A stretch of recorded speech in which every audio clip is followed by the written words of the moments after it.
512, c'est cette valeur. Qu'est-ce qu'il y a dedans?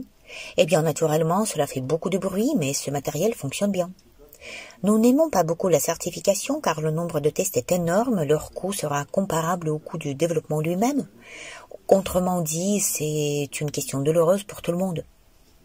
Nous certifions seulement parce qu'il y a une base de données des années 30. Dans cette base de données, on parle encore de vis en bois. Ils avaient du bois et de la colle. Pas seulement à cause de ça. Les vis en bois ne nécessitent pas de tests de ressources.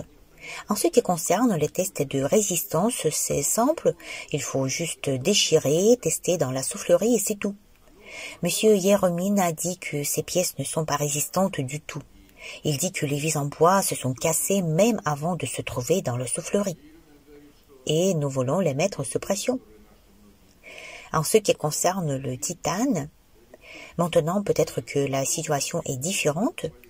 Pour fabriquer une pièce en titane, vous devez commander le développement des mines 5 ans auparavant, pour que vous obteniez la bonne quantité de titane dans 5 ans. Chaque gramme de ce métal est déjà distribué pour des années à venir. Eh bien, nous allons utiliser la plaque. Je pense que cela peut être fait avec une plaque d'aluminium. Sa ressource est moindre et elle accumule plus rapidement la fatigue. Il faut 1 mois pour acheter quelque chose. Peut-être que nous allons commander à l'Institut de l'aviation de Moscou seulement le développement. Comme ça, nous ne devrons pas acheter trop de matériel. C'est très bien quand le concepteur se trouve ici et là, dans un bâtiment voisin, il y a son employé. Toutes ces questions sont résolues beaucoup plus rapidement. Dans tous les cas, plusieurs questions apparaissent lors de la création de ce que l'on a décidé et le second à fabriquer. Il y a toujours des incohérences.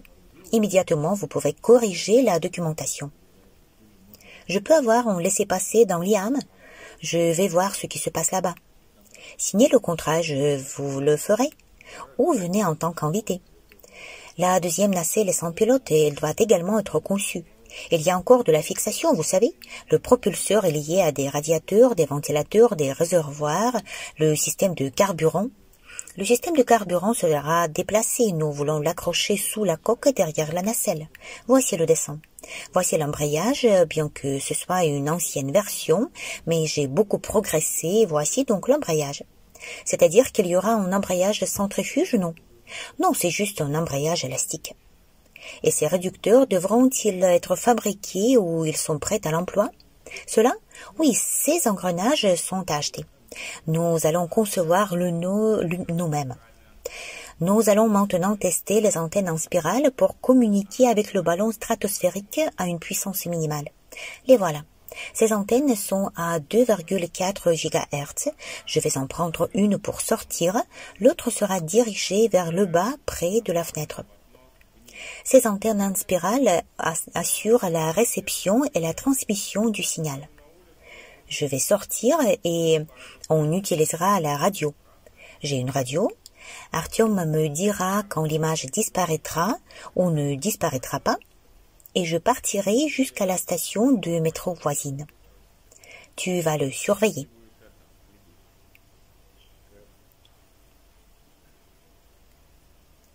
La tâche consiste à transmettre la vidéo de la meilleure qualité à une distance maximale. En fait, il y a 2 antennes, l'une en spirale, l'autre de type Karchenko. Donc, je vais maintenant sortir dehors et nous allons vérifier la portée de signal de ces antennes. Ensuite, nous irons sur le terrain pour des tests standards. Pour le moment, c'est juste pour voir. Les fréquences de WiMAX à 2,4 GHz. Maintenant, la puissance est de 100 mW. Il y aura la puissance, fait pointer la caméra, 150 watts. C'est-à-dire qu'il y a 2 canaux, dont 150 watts, mais nous allons tester à la puissance minimale. Ce truc bleu, c'est la batterie. Elle volera sur notre ballon. Il suffira pour environ 3 heures de fonctionnement. Cette batterie peut donner 300 watts. C'est une GoPro, c'est un émetteur de DJI, mais nous l'utiliserons avec un amplificateur et une antenne en spirale. Je vais sortir et vous allez regarder la vidéo.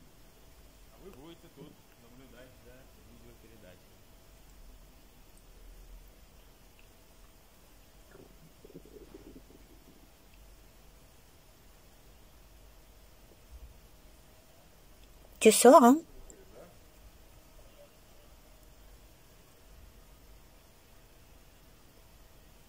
Va à gauche vers la barrière et puis à droite pour t'installer juste en face de notre antenne.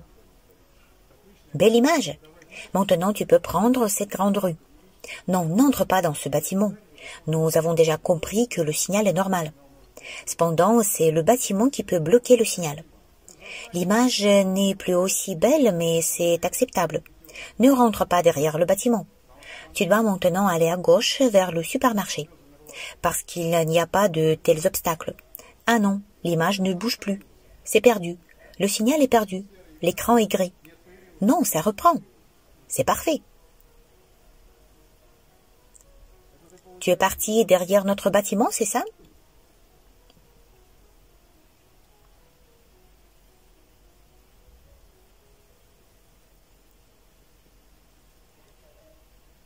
Oui, l'image est là. Ici, nous avons un système de contrôle du ballon stratosphérique qui consiste en une télécommande à partir de laquelle vous pouvez envoyer jusqu'à 5 commandes à l'aéronef. L'antenne de type Karchenko et l'antenne en spirale sont connectées à la télécommande. Nous avons conçu nous-mêmes l'antenne en spirale. Elle est fabriquée en utilisant une certaine technologie, elle a une certaine conception et maintenant nous la testons pour voir si la réception du signal est bonne. Denis a quitté notre bâtiment et transmet le signal de la même antenne en spirale à notre récepteur.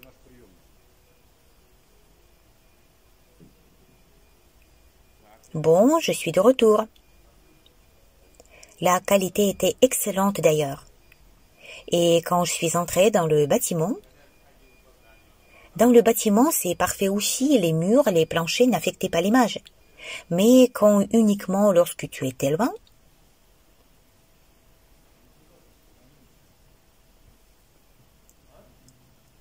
la vanne sera là. Regarde ce truc. Ici, il y a 7 pièces et nous voyons là une telle dépendance. Il s'avère que cette vanne-ci est plus complexe, c'est-à-dire qu'il y a une différence de pression et lorsque la pression change, la force augmente de l'antérieur. En fonction de cet angle initialement configuré, nous pouvons avoir des caractéristiques différentes. C'est-à-dire que la vanne peut s'ouvrir dans le plan linéaire ou peut-être comme ça, quand l'angle de 45 degrés est atteint. Et la vanne s'ouvre avec du bruit, c'est-à-dire avec de la force, pour changer avec de la force. Oui, c'est fait pour ça. La vanne que je développerai sera installée sur un dirigeable qui sera lancé dans un an. Elle sera entièrement faite sur l'imprimante 3D, polyvalente et résistante aux intempéries. En général, j'ai décidé de faire un ventilateur creux. Il me semble que nous pouvons économiser sur les matériaux. Le ressort peut être ajusté, c'est-à-dire que l'étanchéité ne sera nécessaire que là. Alors, comment on va mettre le ressort? Nous le mettrons ici sur cette tige et nous le fermerons avec un bouchon qui sera fixé là-bas par des vis, grosso modo. Pourrais-tu montrer tout le reste ensemble? Je peux le faire dans une autre section. Non, pas dans l'autre, je veux juste voir le bas. Maintenant, peut-être juste comme ça. Eh bien, pour que ce soit complètement visible, tout est super. Voici, nous avons besoin de l'étanchéité ici. Oui, oui. Et puis là aussi, parce que cette conception est démontable. J'ai fait comme si c'était le fil ici, mais nous pouvons également mettre un élastique. Non, nous allons utiliser le mastic de joint. En fait, cet arrondi n'a pas de sens parce qu'il y a un angle aigu. Et il doit y avoir un rayon rond, de sorte que nous puissions éviter les résistances aérodynamiques. J'ai juste eu une idée folle de mettre notre ventilateur sur le dessus. C'est comme ça, par exemple. Il faut réfléchir un peu plus. On n'a pas besoin d'accès à ces vis, non? À ceux-ci, non. Nous les avons vissés et c'est tout. De plus, nous les visserons de quel côté? Ça va être différent. Qu'est-ce que nous pouvons faire? Nous pouvons rendre cette bride plus petite. La bride sera également abaissée. Elle ne dépassera pas ce niveau. Elle sera encore un peu noyée. Même les écrous ne dépasseront pas ce niveau.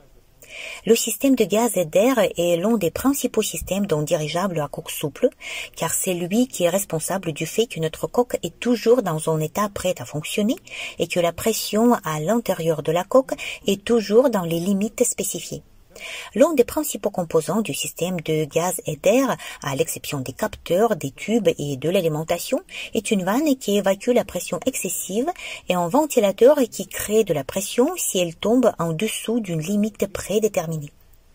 Le ventilateur nécessite un rendement élevé et une pression tout aussi élevée. Et tout cela doit être mis dans les dimensions assez compactes. Nous allons donc atteindre les vitesses de rotation élevées pour gagner en pression et en performance. Nous avons obtenu une pièce assez compliquée, d'autant plus que nous avons décidé que nous voulions entièrement l'imprimer en plastique d'ingénierie. Eh bien, voici un ventilateur dont nous parlons. Seulement ce ventilateur est pour un tout petit dirigeable sans pilote.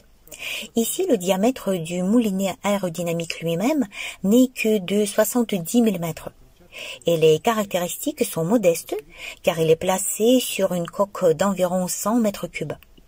Et nous concevons maintenant le même ventilateur, qui doit avoir un diamètre 3 fois plus grand, qui sera installé sur une coque de 2000 mètres cubes.